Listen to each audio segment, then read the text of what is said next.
Alors voici deux réflexions différentes. Le premier exemple ici, on a la figure ici et l'image B obtenue après une réflexion sur l'axe de réflexion ici. C'est important de noter que la figure et l'image sont congruentes, mais ont des orientations opposées.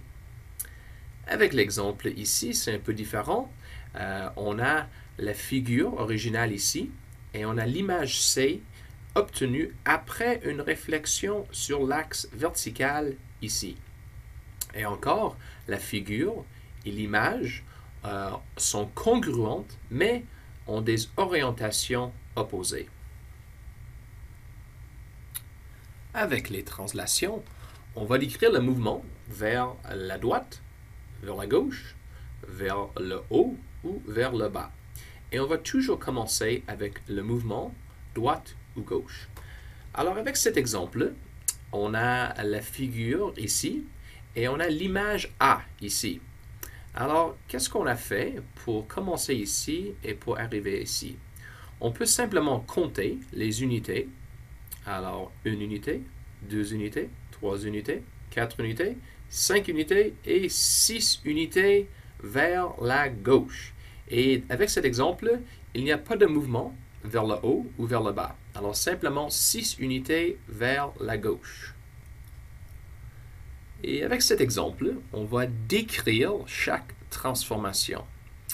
Alors, exemple A, une translation où le carré R est une image du carré B. Ça veut dire on va commencer ici et on va finir en haut ici. Alors, qu'est-ce qu'on doit faire? On doit bouger, premièrement, 2 unités vers la droite, 2 unités vers la droite, et ensuite, on doit faire 2 unités vers le haut. Alors, pour décrire cette translation, on peut simplement dire que R est l'image de B après une translation de 2 unités vers la droite et 2 unités vers le haut. Et finalement, on va regarder une réflexion où le carré R est une image du carré B. Alors encore, ça c'est la figure originale et ça c'est l'image après la réflexion. Et pour compléter une réflexion, il faut avoir un axe de réflexion.